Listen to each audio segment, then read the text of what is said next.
So hello guys, आज हम पढ़ने वाले हैं 11th क्लास। ठीक है। और हिस्ट्री का 11th क्लास का गाइस, और चैप्टर भी हमारा 11th है। सो गाइस, हमारा पार्ट 1 और पार्ट 2 कंप्लीट हो गया है। आज हम पार्ट 3 कर रहे हैं। ठीक है। इस क्या कर रहे हैं? पार्ट 3 जो कंप्लीट है। इसके बाद गाइस आपको नोट्स डिस्क्रिप्शन में मिल जाएंगे, आप डाउनलोड कर सकते हो, जो आपकी हेल्प करेंगे। तो स्टार्ट करते हैं गाइस अपना पार्ट 3, आधुनिकरण के रास्ते, chapter 11th class 11th history. पहला जो टॉपिक है, घर के बाद एक वैश्विक आर्थिक शक्ति के रूप में वापसी। यानी घर के अलावा भी क्या हो रहा है, वैश्विक आर्थिक शक्ति के रूप में वापसी हो रही है लोगों की। कैसे हो रही है? पहला उपनिवेशिक साम्राज्य का ड्रीम ब्रेक हो जाता है, यानी सपना टूट जाता है उपनिवेशिक साम्राज्य का। यानी होता क्या है, जापान की उपनिवेशिक साम्राज्य की कोशिशें संयुक्त बलों के हाथों पराजित होकर समाप्त हो गई, क्योंकि जापान चाहता था कि मैं बहुत सारे देशों को अपना उपनिवेश बनाऊं, उस पर राज करूं, ज़्यादा से ज़्यादा टैक्स इकट्ठा करूं, पैसे इकट्ठा करूं और ताकतवर बनूं। मगर उसका जो ड्रीम था वो टूट जाता है। होता है क्या इसके अलावा, युद्ध को जल्दी समाप्त करने के लिए हिरोशिमा और नागासाकी पर नाभिकीय बम गिरा देते हैं। ठीक है, जिससे जापान को बहुत बड़ा नुकसान होता है। ठीक है। सो गाइस, हमारा नेक्स्ट, विध्वंस के बाद पुनः निर्माण। तो जापान ने इतनी तेजी से ग्रोथ कैसे की, उसके बारे में बात करेंगे। कैसे ग्रोथ करी? क्योंकि जापान में क्या गिर गया था, हिरोशिमा और नागासाकी में नाभिकीय बम गिर गए थे। ठीक है। तो उसके बाद जापान कैसे उठ खड़ा हुआ, तो उसके बारे में पढ़ना है। पहला, संविधान गणतांत्रिक बना। तो संविधान को गणतांत्रिक बनाया किसने? किन्होंने? जापान के लोगों ने। ठीक है। ताकि सारे लोग मिलजुल कर अपना राय दे सके, अपने राइट्स का इस्तेमाल कर सके। नेक्स्ट, बौद्धिक सक्रियता को महत्व दिया गया। दिमाग के स्तर पर लोगों को क्या दिया गया? महत्व दिया गया। सामाजिक व्यवस्था में सुधार किया गया, लोगों को समाज में जोड़ने के लिए, और उस सामाजिक व्यवस्था को सुधार किया गया। इससे ही सरकार, नौकरशाही और उद्योगों के बीच अटूट संबंध स्थापित हुआ। क्या हुआ? इससे ही क्या हुआ, सरकार और नौकरशाही और उद्योगों के बीच अटूट रिश्ता स्थापित हुआ। अब सरकार और नौकरशाही और उद्योग ये अलग अलग चीज़ नहीं है, अभी सब मिलकर मिलजुल कर क्या कर रहे हैं, काम कर रहे हैं। किस लिए? जापान के लिए, अपने देश के लिए, ताकि देश आगे बढ़ सके। इसके अलावा 1934 में टोक्यो में ओलंपिक खेलों का आयोजन किया गया। जैसे ही बम गिराया गया, ठीक है, हिरोशिमा और नागासाकी पर, हुआ क्या, इतना विध्वंस हुआ कि अन्य देशों को लग रहा था कि जापान कभी खड़ा ही नहीं हो पाएगा। मगर जापान ने 1964 में ही क्या किया, ओलंपिक खेलों का आयोजन किया। ठीक है। इस ओलंपिक खेल गाइस छोटी बात नहीं होती, बहुत बड़ी बात है। इससे क्या पता चल रहा है कि जापान ने अपनी पावर का बहुत अच्छे से इस्तेमाल किया, क्योंकि जापान के पास कुछ नहीं था। जापान के पास तो इतना भी नहीं था कि वो खेती कर सके। ठीक है गाइस, मगर उन्होंने सब कुछ किया क्योंकि उनके पास हार्ड वर्क था, वो मेहनती थे। ठीक है। नेक्स्ट, 1864 में ही बुलेट ट्रेन का जाल बिछाया गया। आज से गाइस इतने साल पहले भी क्या किया उन्होंने, जाल बिछाना शुरू कर दिया था। अरे आई थिंक जो ये बुलेट ट्रेन थी, ये 200 मील प्रति घंटे की स्पीड से दौड़ती थी। गाइस आते हैं हम अपने नेक्स्ट पॉइंट टॉपिक पर, चाइना। तो चाइना के बारे में पढ़ना है। तो तीन समूह का दृष्टिकोण, तीन समूह यानी तीन ऐसे ग्रुप्स थे जिनके विचार अलग अलग थे। ठीक है, उनके बारे में हमें पढ़ना है। तो चीन के संबंध में जितनी बहसें हुई ना गाइस, जितनी डिबेट्स हुई, वो तीन समूह के दृष्टिकोण के अनुसार है। पहला है लियांग किचाऊ। ठीक है, लियांग किचाऊ। तो इनका क्या है, पारंपरिक विचार, जो इनकी आइडियोलॉजी है, जो इनका दृष्टिकोण है, जो इनकी विचार है, वो क्या है, इनका है, लियांग किचाओ ने पश्चिमी चुनौतियों को सामना करने के निर्मित पारंपरिक विचारों को नए रूप में ग्रहण किया। यानी जो पश्चिमी चुनौतियां है, उसका सामना करने के लिए क्या किया उन्होंने, पारंपरिक विचारों को नए रूप, जो उनकी परंपरा से चलते आए विचार है, उनको बस मॉडिफाई कर देना, उन्होंने ये बताया। ठीक है। दूसरा, सन यात सेन। इनका क्या कहना था, सन यात सेन जापानी और पश्चिमी क्रांतिकारियों, ठीक है, जापानी और पश्चिमी क्रांतिकारियों के विचारों से बहुत अधिक प्रभावित था। यानी ये किससे प्रभावित था, जापानियों से और पश्चिमी क्रांतिकारी, जो पश्चिम वेस्टर्न में जितने भी क्रांतिकारी थे उनसे प्रभावित था। Next, communist party. Communist party का क्या दृष्टिकोण था, समानता को नष्ट और विदेशियों को बाहर निकालने का फैसला। तो क्या था इनका, इनका मानना था कि जो असमानता को समाप्त करना, असमानता बहुत चीज़ों की जड़ थी, इनइक्वालिटी, तो इसको क्या करना चाहिए, असमानता को हटा देनी चाहिए, इसकी जगह क्या लानी चाहिए, समानता लानी चाहिए। और विदेशियों को बाहर निकालने का फैसला, जो विदेशी लोग हैं, जो वस्तु है, जो उनकी मशीनें हैं, उनको क्या करना चाहिए, हमें निकाल के फेंक देना चाहिए। तो ये ऐसा मानना था। नेक्स्ट जो पॉइंट है गाइस, चीन का आधुनिक रूप 16वीं से 17वीं शताब्दी के सामने आया। तो जो चीन का जो आधुनिक रूप है, चीन जो मॉडर्नाइजेशन की ओर बढ़ रहा था, तेजी से कब बढ़ा? 16वीं से 17वीं शताब्दी के दरमियान बढ़ा। हुआ क्या? पश्चिमी से इसका आमना सामना हुआ, क्योंकि चीन में पश्चिमी से क्या हुआ? इनका आमना सामना हुआ। जैसुइट मिशनरियों ने खगोल विद्या, गणित जैसे पश्चिमी विद्वानों को पहुंचाया। जैसुइट जो धर्म का प्रचार करने आते हैं चाइना में, उनसे भी इन्होंने बहुत कुछ सीखा चाइना वालों ने। इसके अलावा नई नई शिक्षा का वो क्या कर रहे हैं? ग्रहण करते जा रहे हैं, और देखते जा रहे हैं कि कैसे पश्चिमी जो देश है वो किस तरह से विकास कर रहा है, किस आधार पर विकास कर रहा है, उनके लोग का क्रियाकलाप कैसा है, उनकी शिक्षा कैसी है, इन सबको भी चाइना ने बहुत हद तक देखा। सो हेलो गाइस, नेक्स्ट हमारा टॉपिक है गणतंत्र की स्थापना। तो पहला जो हमारा पॉइंट है, सन यात सेन के नेतृत्व में 1911 में स्वतंत्रता की स्थापना की गई। किसके नेतृत्व में? सन यात सेन के। इससे पहले हुआ क्या? चीन में मांचू, क्या नाम गाइस है? मांचू साम्राज्य का सूर्यास्त हो गया, यानी उन्हें हरा दिया गया। क्या नाम था उसका? मांचू साम्राज्य। ठीक है। और सन यात सेन ने के नेतृत्व में क्या हुआ? 1911 में गणतंत्रता की स्थापना हुई। तो सन यात सेन कौन है गाइस? इनके बारे में थोड़ा देखते हैं। ये कौन थे? ये चीन के संस्थापक थे। होने का श्रेय प्रदान किया जाता है इनको, क्या? चीन का संस्थापक होने का श्रेय प्रदान किया जाता है। इनका संबंध एक अत्यंत गरीब परिवार से था, यानी बहुत पुअर फैमिली से बिलोंग करते थे। ये मिशन स्कूल से शिक्षा ग्रहण करते थे। ठीक है। मशीनरी जो मिशन स्कूल होता है ना गाइस, उससे इन्होंने शिक्षा प्राप्त की। इसी प्रकार लोकतंत्र और ईसाई धर्म से परिचित हुए। ये लोकतंत्र यानी जो डेमोक्रेसी है उससे भी परिचित थे और ईसाई धर्म से भी परिचित थे। इन्होंने डॉक्टरी की पढ़ाई करनी प्रारंभ की। शुरुआत इन्होंने किसी की? डॉक्टर की पढ़ाई से। किंतु इन्हें चीन के भविष्य की चिंता सदैव रहती थी। ठीक है। इसीलिए इन्होंने क्या किया? सन यात सेन ने 1911 में गणतंत्र की स्थापना कर दी चाइना में। नेक्स्ट है कोमिनतांगा की 4 चीज़ें पर ध्यान था। कोमिनतांगा ने 4 चीज़ों पर गाइस ध्यान अपना केंद्रित किया। तो वो 4 चीज़ें कौन सी थी जो बहुत मेन है आपके पेपर के पॉइंट ऑफ व्यू से? तो उन्होंने क्या किया? सबसे पहले हम समझते हैं, कोमिनतांगा ने सन यात सेन के विचारों को राजनीतिक दर्शन के रूप में स्वीकारा। कोमिनतांगा है ना, जो सन यात सेन के जो विचार है उनके ठोट से वो प्रभावित थे काफ़ी। और जो कोमिनतांगा ने 4 चीज़ें कौन कौन सी बताई? पहला खाना, घर, तीसरा कपड़ा, चौथा परिवहन। यानी खाना, घर, कपड़ा और परिवहन, ये क्या हमारी एक मूलभूत चीज़ें हैं जो सभी गरीब हो या अमीर सभी के पास एक समान से होनी ही चाहिए, ताकि कहीं पे असमानता ना फैले। इसी में अगला नेक्स्ट पॉइंट हमारा तीव्र गति से बदलाव। अब होता क्या है तीव्र गति से बदलाव? इसमें हम समझेंगे कैसे बदलाव हुए।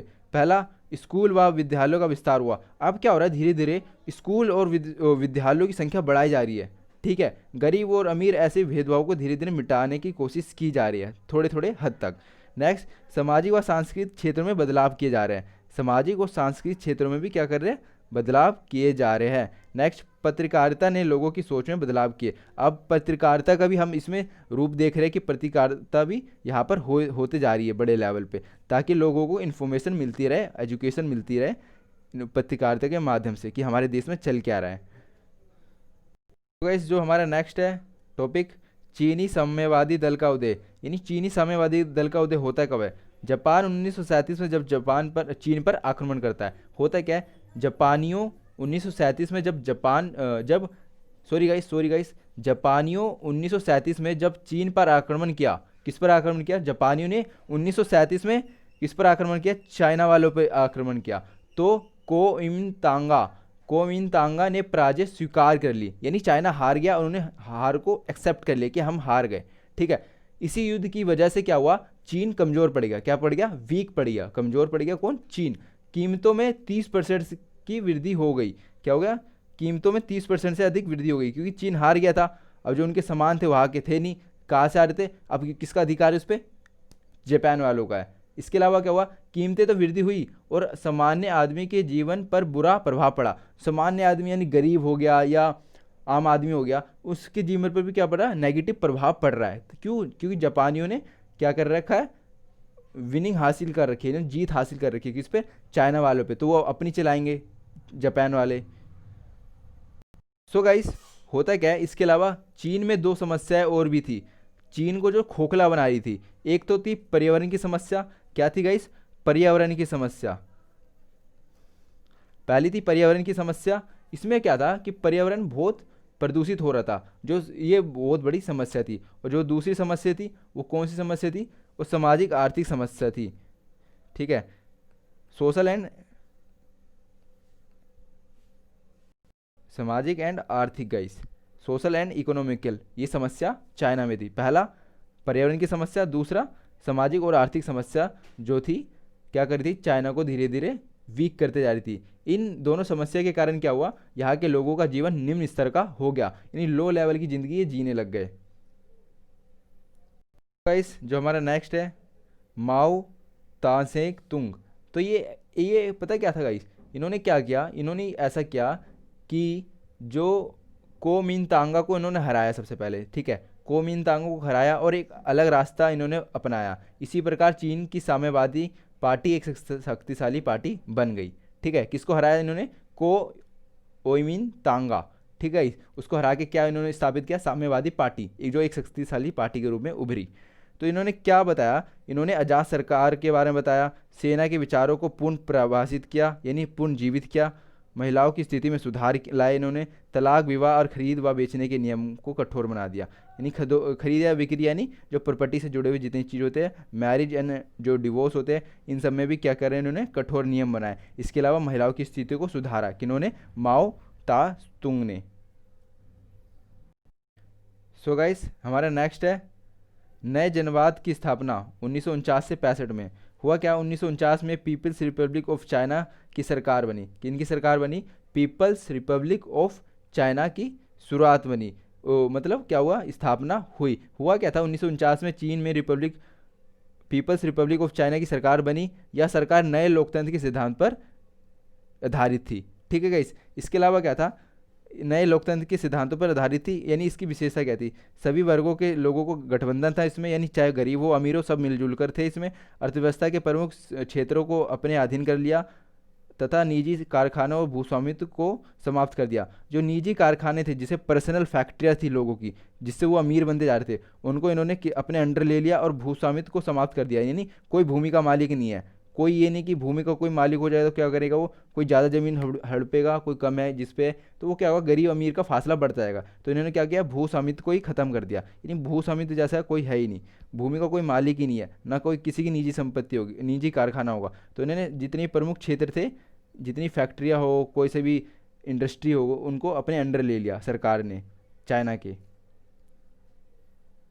इस नेक्स्ट हमारा छलांग वाले आंदोलन 1958 1958। इसमें हुआ क्या गाइस, इसमें ये हुआ कि छलांग वाले आंदोलन जो 1958 के जरिए औद्योगिकरण को समाप्त करने का प्रयास किया। किसको, औद्योगिकीकरण को समाप्त करने का प्रयास किया। इसके लिए क्या किया, लोगों ने अपने घर के पीछे इस्पात की भट्टी लगाने के लिए प्रोत्साहित किया गया।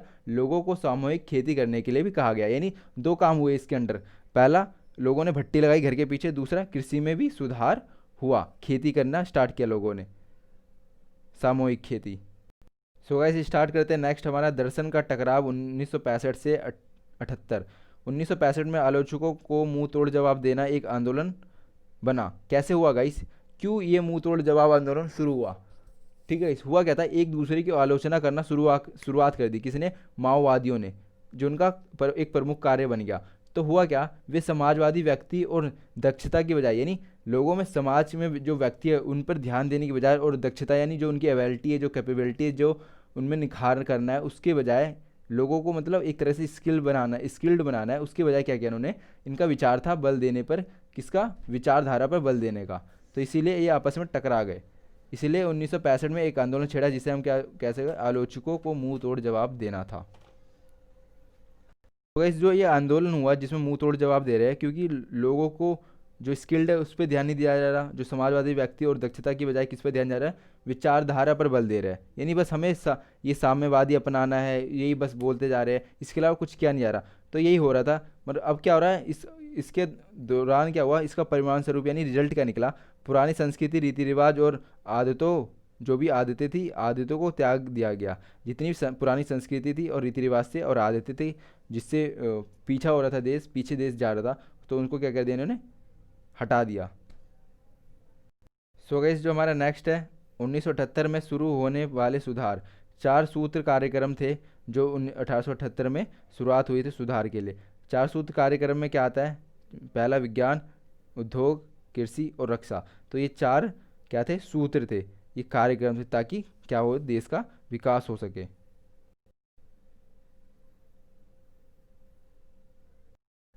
सो गाइस यदि चीन चाइना के लोगों को कुछ सजेशन आया, यानी कुछ विचार आए, कैसे विचार थे वो, कि जो हमारे पश्चिमी विचार है ना, जो वेस्टर्न थॉट्स है, जैसे आधुनिकता को लेकर, पहनावे को लेकर, या नई नई जनरेशन को शिक्षा के लेकर, तो ये हमारे पश्चिमी विचार को हमें नहीं अपनाना चाहिए। तो इन्होंने क्या बोला कि चीन के जो पुराने सिद्धांत है इसको हमें अपनाना चाहिए, ताकि जो चीन है एक नए रूप से खड़ा हो पाए, ताकि वो विश्व में सबसे नंबर वन बन पाए। कैसे बनेगा? वो पुराने सिद्धांत को अपनाकर। तो लोगों की ये सजेशन थे, यानी एक सोच थी। सो गाइस स्टार्ट करते हैं। नेक्स्ट है हमारा ताइवान का किस्सा। तो ताइवान का किस्सा कुछ इंटरेस्टिंग है गाइस। होता क्या है, 1949 में साम्यवादी दल पराजित होता है। ठीक है, क्या पराजित होता है? साम्यवादी दल। और होता क्या है, चियांग काई शेक, ये नाम गाइस इंपॉर्टेंट है। चियांग काई शेक ने 30 करोड़ से ज़्यादा अमेरिका डॉलर और कुछ बहुमूल्य कलाकृतियाँ लेकर ताइवान भाग गया। कहाँ भाग गया? ताइवान भाग गया। चीन का साम्यवादी दल से पराजित हुआ। ठीक है, होकर क्या कहाँ भाग गया वो? ताइवान चला गया। ठीक है,